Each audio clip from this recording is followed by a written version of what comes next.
All right, I think we are good to go. Hey, everyone. My name is Katie Moon, and I am here to show off an absolutely fantastic game that most of you have probably never heard of. This is Shivers, a puzzle horror game from Sierra Games back in 1995 when we had to boot up our Windows 95, take out your AOL disk you got at 7-Eleven, and put in the physical CD-ROM to play this game. I played this game as a kid. I've been speedrunning this for a little over a year now, and the community is absolutely fantastic. I'm so excited to show this off for you guys today. So, Shivers takes place in a haunted museum of oddities and weird things. Your jerk-face friends lock you in this abandoned museum on a dare, and by exploring the museum, you find out that the curator had found these South American ceramic urns that house different ghosts, or ixupi, that are based on different elemental materials around the world, like wood or water or metal. Some kids break into the museum like 15 years ago and open all the pots, and the ixupi kill the curator, kill the kids, and they've been roaming around this museum that you are now locked in. Because this is a speed run, you're not really going to get any of this context, and it's just going to be me running around this museum solving a bunch of puzzles and catching ghosts as fast as I can. There are two really tricky things about this speed run. One is that you only have one inventory space, which means you can only hold one pot piece at a time. So memory is key for this speed run because you have to remember what things you leave in which museum rooms. The other is everything is RNG. There is a ridiculous amount of RNG involved in this game. A lot of the puzzles you need to solve are randomly generated, the pot pieces themselves are randomly scattered throughout the museum, and the ghosts can spawn in any number of random locations in the museum. So to speedrun this game, you really have to be able to think on your toes, and you never get the same run twice. To add to that, one of the people in our community who goes by Goddelfire created a randomizer software which adds additional locations where urn pieces can be found, switches up some of the stuff in the base game as well. I'm going to be doing a run known as the All Ixupi Super Randomizer run, which means I need to get into this museum, solve the puzzles, and find 20 corresponding pieces for the pots for the 10 Ixupi as fast as I possibly can. It's going to be totally randomized. I have no clue where anything is going to be. No pressure. In the randomizer software, I'm going to set some settings, and you should see a green randomized seed number in the top left corner. This is randomly generated, so we have no clue what we're getting into. I'm going to start the game and show the opening cutscene, but this isn't going to start the timer yet. I'm going to get some things set up while the opening cutscene plays, and so you guys can all enjoy the beautiful FMV or full motion video that this 90s game has to offer.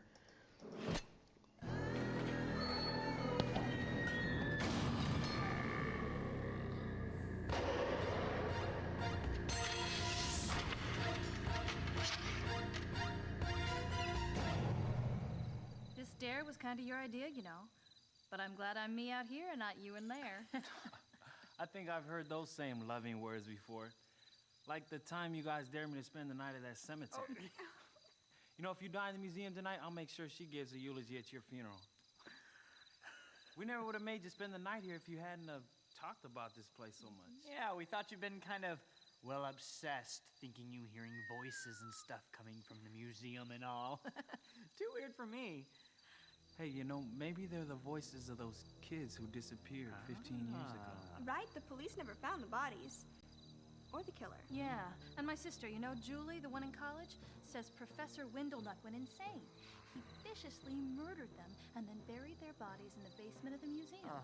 Well, what if he's hiding in that creepy museum right now, just waiting for another victim? Yeah, and the ghost of his victims are calling out, warning you. Ring, ring. Hello? I think it's for you.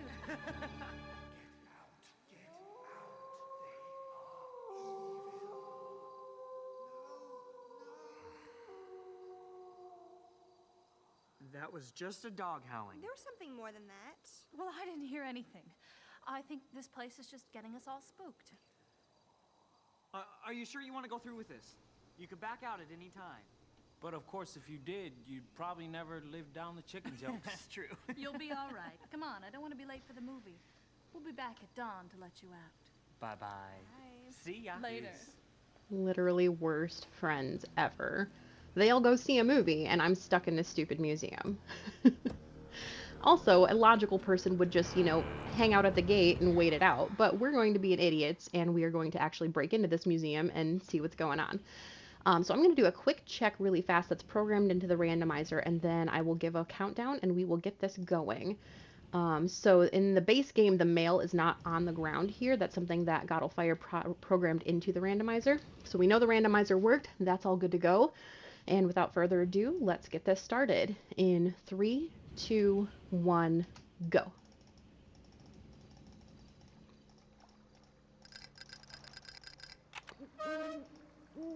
Ah.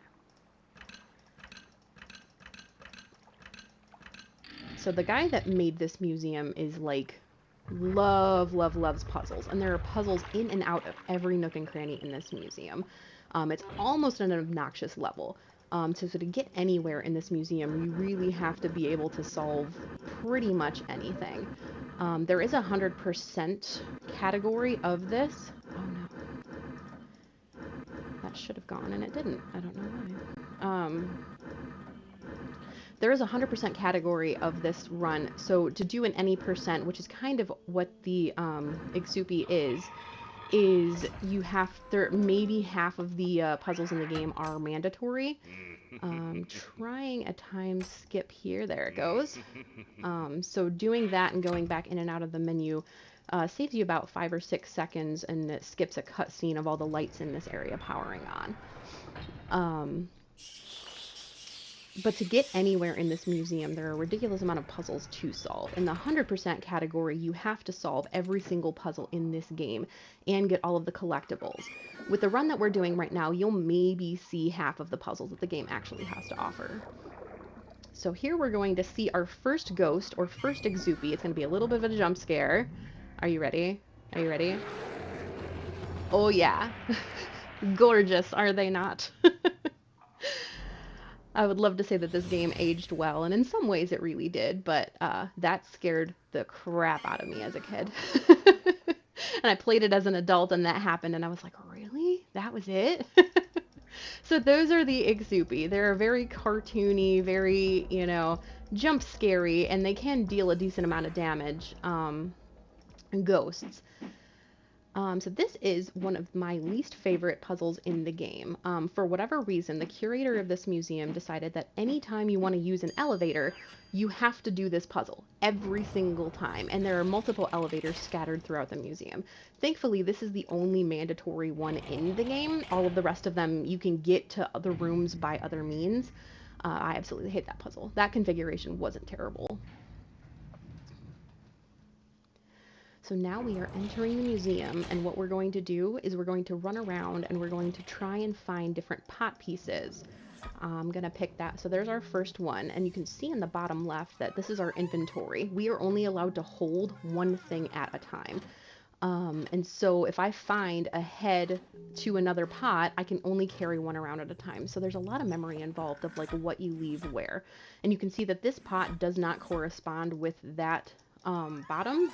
So I just have to remember that that's exactly where that is. So the pot piece I have now corresponds to the tar Exupi, or the tar ghost. Each ghost in this game is kind of affinitive to a different material. So there's a cloth ghost, a water ghost, a metal ghost, things like that. And they can be found in a number of different locations around the museum. And it's completely random when they decide to show up in whatever locations. So one big tactic of running this game is trying to leave pieces in areas where you know they're going to be hanging out, so that when you get the assembled pot, you can catch it super quick. So this piece I'm going to leave down in this room, because this room is going to be eventually where we will find the tar ghost. So I'm going to pick that piece up and then kind of go back out here. The museum itself is actually pretty great. It's like 3 to 4 floors. All of the rooms are really lovely decorated, especially from the 90s. Every single room has its own unique music, which I think is really cool. Alright. And so I'm finding a bunch of different pot pieces, and nothing is really going together right now, which is, you know, the RNG gods knew I was going to be doing this today, so... They're not being very nice. All right, I'm actually going to leave that in there. And what we're going to do right now is we're going to go into the basement of this museum. This is not normally something that you can do until the very end of the game. However, because this is the randomizer, I can do it a little bit early. We're going to find, so this is the dead body of one of the kids that broke in and started this whole mess. Normally you don't find her until after you've caught 9 of the 10 Exupi. But again, this is the randomizer and there are things programmed so we can do a lot more and trigger a lot more early in the game, which is really nice. So I have a few different pot pieces that I know where they are now. The tar one is down in that ocean room. We found the crystal one, we found the sand one, and we found the wax one. The one that I have in my inventory right now is for a cloth Exupi, and if for luck would have it, the other piece of that is in here. There's a really quick way. Oh, there's nothing here. Okay, so I'm just going to leave that there for right now. So you guys can get a really, really nice sense of just like how cool this museum is on the inside. I know I'm kind of speeding through it. So this is one of the puzzles where RNG comes into play. So there's one set solution to this puzzle, but the puzzle piece configuration in the beginning is different every single time, and that can really bite you in the butt depending on, you know, what you're looking for. So you kind of have to constantly play the balance game of, do I keep resetting this to get a nice configuration where I don't have to do necessarily very many clicks, or do, you know, you just chance it, and you really have to weigh the time loss between what you do and when. That wasn't too terrible. So we're going to open this into the theater, because every good museum has a movie theater, and we are going to go to the projector room. Unfortunately, we're not going to actually watch the movie that the museum has in store, but it is absolutely beautiful. It's a piece of cinematic gold, and I strongly recommend anyone who actually plays this game to partake in it. But what this will do is it's going to raise the theater curtain, and that's going to get us access to another pot piece. So like I said, there are 10 ghosts that you can catch in this game, which means there's a minimum of 20 pot pieces that you have to find. So it's a lot of just memorization of what goes where, a lot of memorization of the layout of the museum, and just kind of trying to deal with what the game decides to give you. We're doing a quick puzzle here. Again, the initial configuration of this puzzle is randomized, and you want to try and find one that isn't too many clicks. A solution is the curator of the museum's son's name, Jeffrey, right here. So we're going to run up here. We're going to do a couple things that's going to trigger our ability to get a few different pot pieces. This is some of the coolest music in the game, I think. Really pretty cello music. Alright, so we did that right. So there's a pot piece there. And we're also going to set this jukebox to something specific, and this is going to help us later on in the game.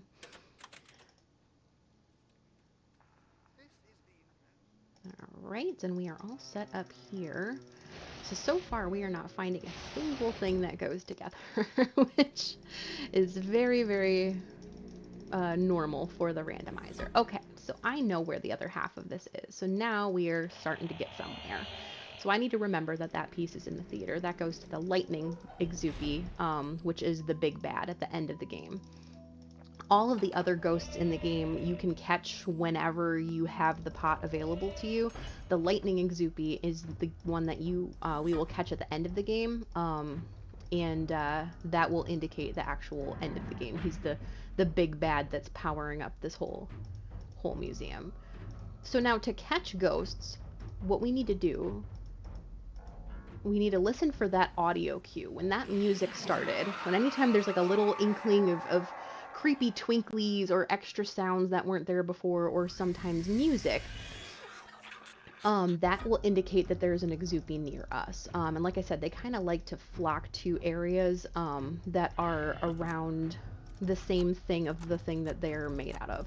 So that one was the cloth ghost, and so it kind of hangs out in that pile of cloths in that sarcophagus in the Egypt exhibit. There are a couple other areas for every ghost that they can kind of hang out with, and they kind of float between them. And they like to mess with you a lot, where once you have the pot assembled, they don't ever end up where you want them to, but they always try to grab out at you when you're running by them and you don't have the pot. That's just how it goes. So, cannot stress this enough that there are puzzles in this museum around every corner to get into any wing of this museum. Up here is one of the most difficult puzzles. This is like a play on Chinese solitaire. It has a set solution, so when you speedrun it, once you have the solution memorized, it's not terrible. But playing this game blind, I don't know a single person, maybe one or two, that actually figured this out on their own. I myself had to Google this the first time I played this game. So what you have to do is you have to get all the marbles gone, and you have to end in the center there. It's absolutely ridiculous how difficult it is. But when you know the solution, I'm actually going to leave that there. That's lovely. When you know the solution, it's really easy. So here's another puzzle to open yet another door to another wing. I like to affectionately call this room the blah blah blah room because the background music is ridiculous. So you're seeing that I'm setting a lot of these skull dials. This is part of a museum scavenger hunt that you can legitimately find in the brochure of this museum. There are 6 skull dials scattered around the museum, and if you set them all to a certain color, that's going to open up a door for us at the very, very end of the game. So we have yet another match. This matches the very, very first piece that we found. This goes to the Tar Exupy, which is my favorite Exupy. So we're going to go down and see if we can't catch him.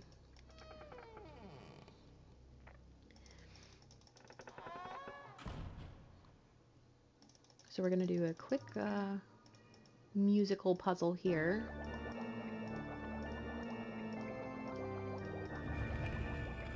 And that's going to open yet another door. We're going to pick up that other pot piece, and we're going to head to something that every museum has, an underground weird maze, with questionably the weirdest music in the game. Thankfully, we won't have it for very long. And who doesn't have a river of tar just hanging out in the bottom of their museum? That's not a safety hazard or anything whatsoever. So there is the Tar Exupy. He is my favorite. I love this guy. He is always here, and you cannot cross this area until you have taken care of him. So it's really not prudent to come down here until you are able to actually catch the Tar Exupy. All right. So this goes to the Water Exupy. So I'm actually going to run this upstairs. So this is to the Exupy that lashed out at us in that river initially going into the museum. There are 2 really decent places to be able to catch him in the museum, but there is one that is a personal favorite of mine. It is one place that you do not ever want to find a ghost. And when we find the other piece to this guy, we can show that off and have a good lull. So this is your just generic match the colored wires up to the diagram puzzle. It's a lot of fun to solve blind. However, I am not this good. There is a little bit of a trick to this. It's a little hard to explain. It involves math and the randomization of this game.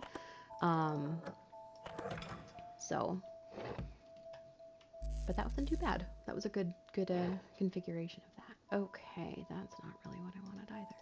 Don't love that.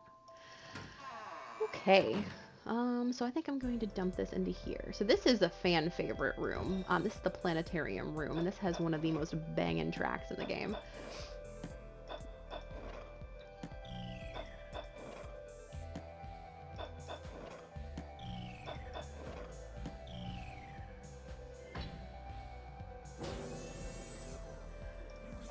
Alright. I know where the other piece of that is, I think.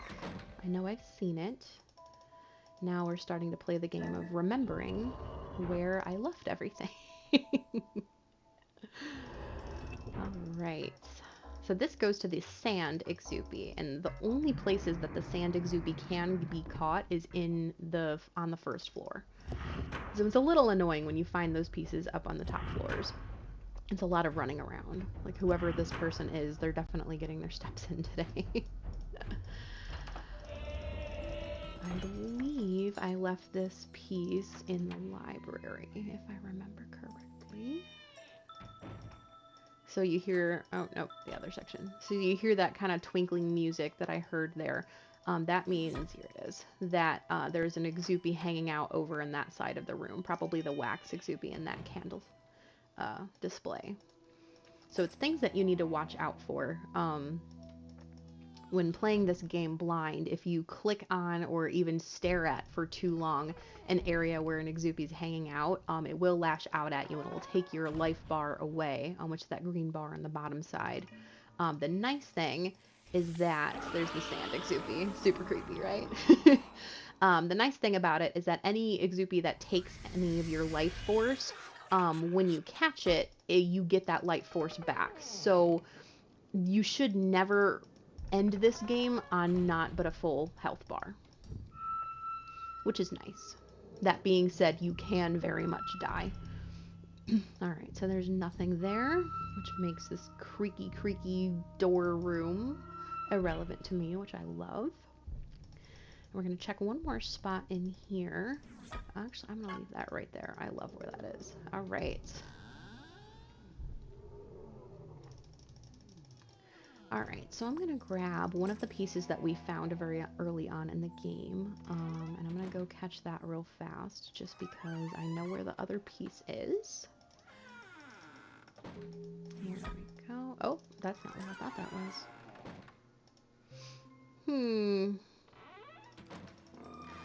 That's what I thought that was. Okay, we good.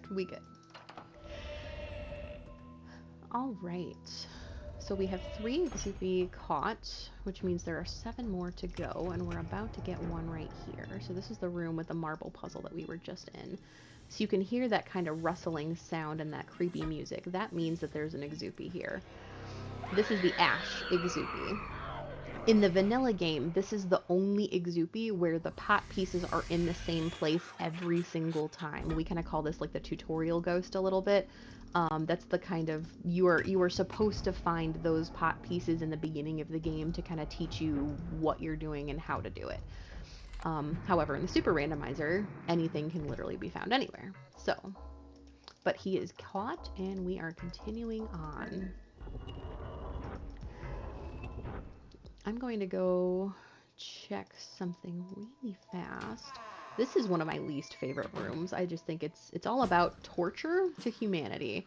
We're going to chop this guy's head off real fast because, you know, that's just normal. And then we're going to go up to these gallows and we're going to go hang a mannequin. Alright, there's another pot piece there. Then we know exactly where the other half of that is as well, so that's quite awesome. Alright, so this is the top half to the metal pot. And the best way, metal is known for being a little bit finicky to catch. And my personal favorite way to catch him is in this metal unicorn statue that is in one of the lower rooms. So I hadn't really talked too much about trying to get Exupy to spawn, and if he's cooperating, then I probably won't have to, but this is one of the Exupy which it's kind of notorious for not spawning where you want him to. So what we need to do is we need to just... Okay, so you heard that music, there's another audio clue that's there, which means he was actually being quite nice today. Every spawn location or area where an Exupy can kind of hang out, there's a radius involved, and so when you get close enough to that radius, when you enter it, basically, you get an audio cue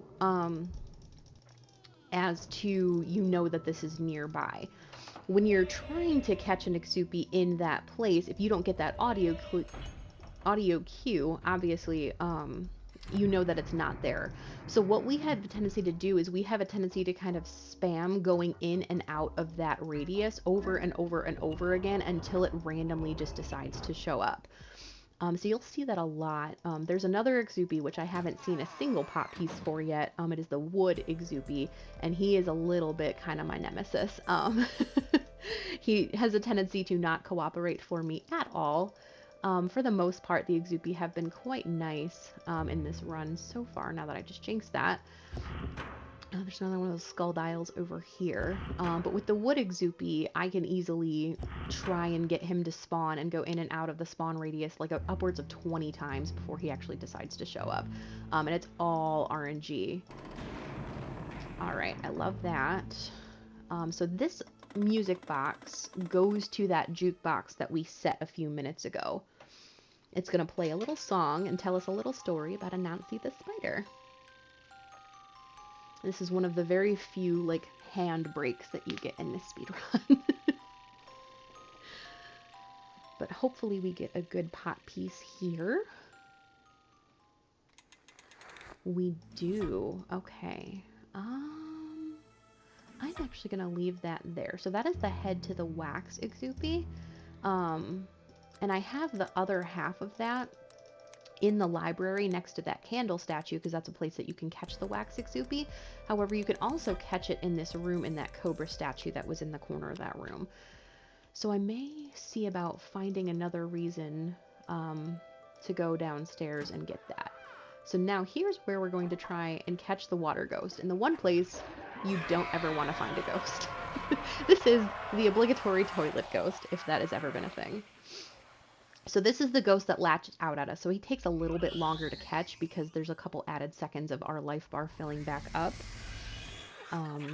So you want to try to not get hit by the ghosts. Okay, that's interesting. I will actually take that with me. So note to self, bring wax back up here. Don't forget that. Bring wax back up here. So much of this game is memory. It's obnoxious. Alright. So now we're going to go to the good run killer puzzle of this game. The puzzle that is 100,000% RNG. It is based off of something called Mastermind or Password. And basically what we need to do is get 5 symbols in the correct configuration. You get 10 points for every correct symbol and 1 point for every correct symbol in the wrong place. This is completely randomized, and this is the run killer, so that was actually really lucky. There's no really great way to speedrun this. Oh my gosh. Okay, that does not normally happen. We are just rolling with that. That was incredibly lucky. So that puzzle, you basically need to get a lucky configuration of that, which I thankfully just did. You can spend upwards of 5 minutes just trying to figure out that puzzle, and there's really no good cheater way to solve it besides just solving it. Oh, wrong one.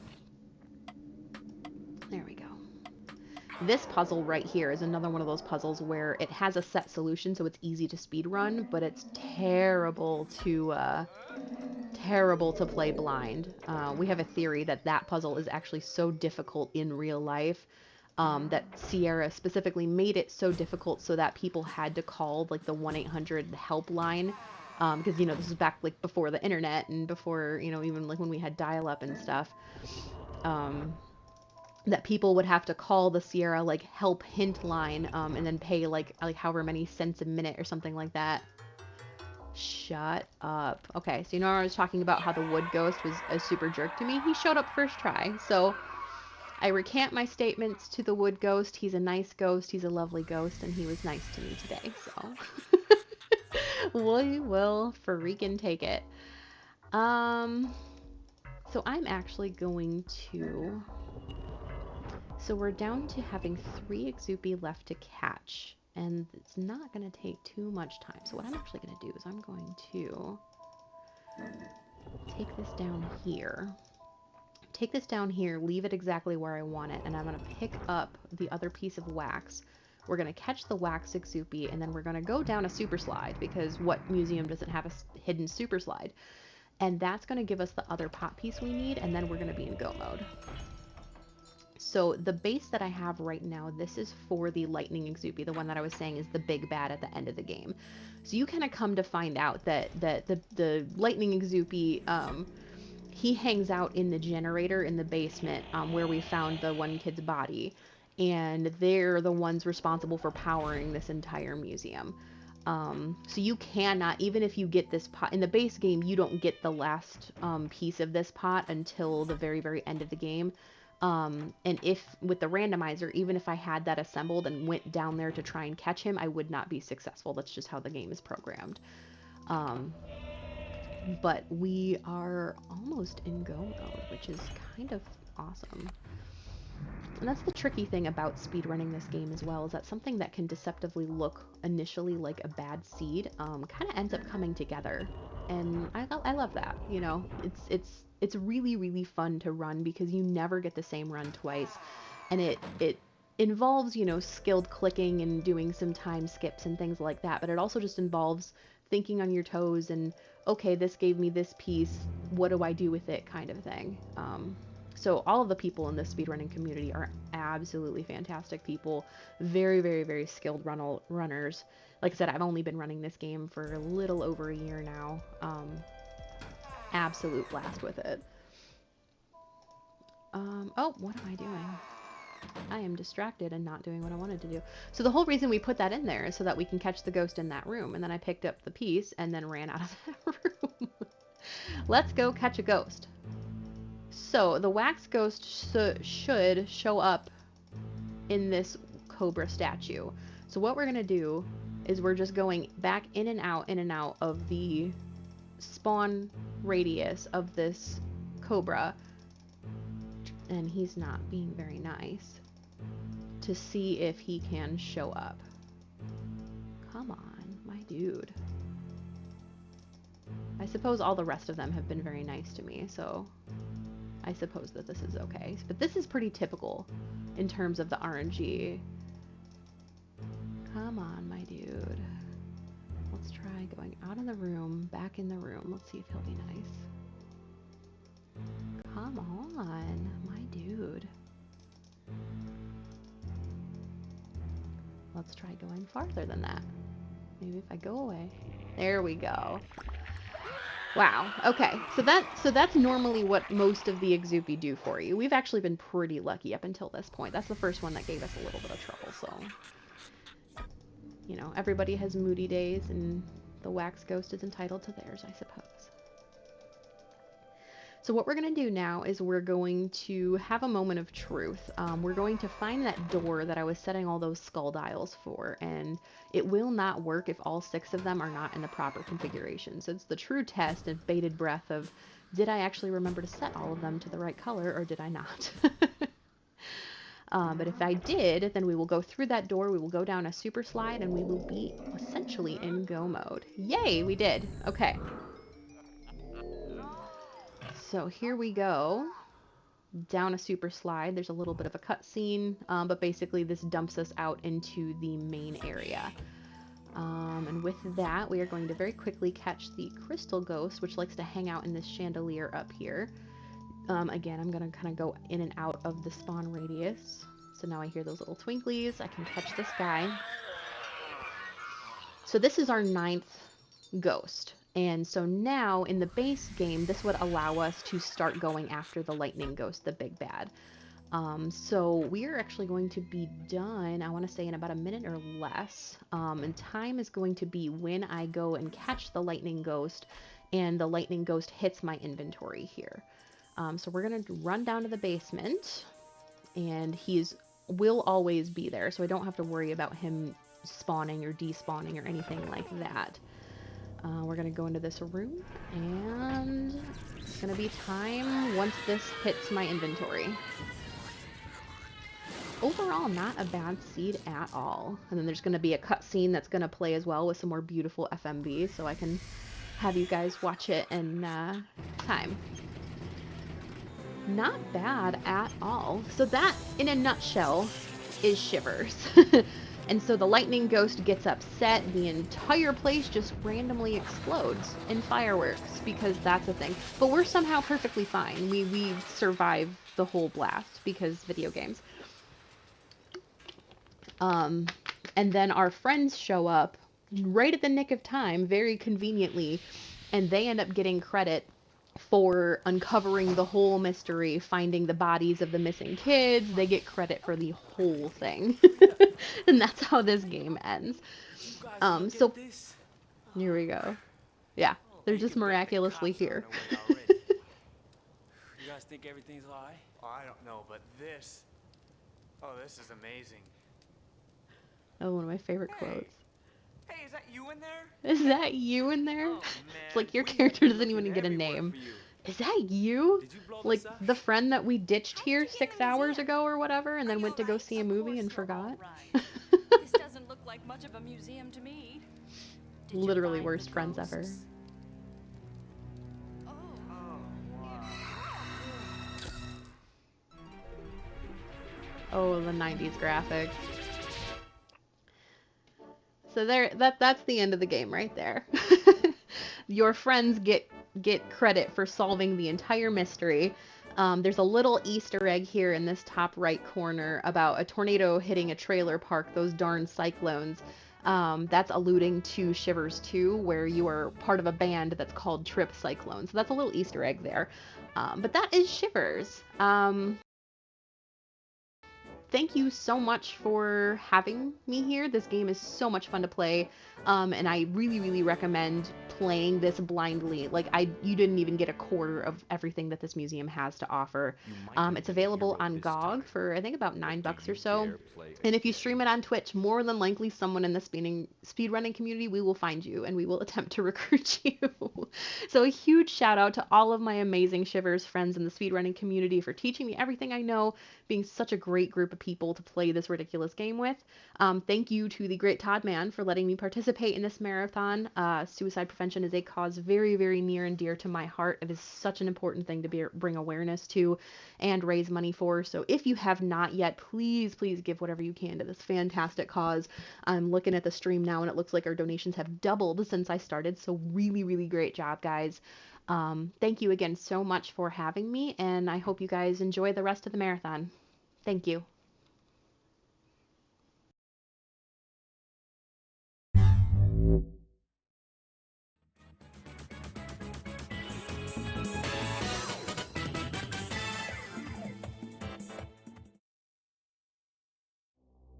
Thank you for the run, Katie. That is the first time I've seen that game. I'm definitely part of the group that's never heard of it before, but it's definitely interesting. So it's all randomized like that. You don't see that very often, right?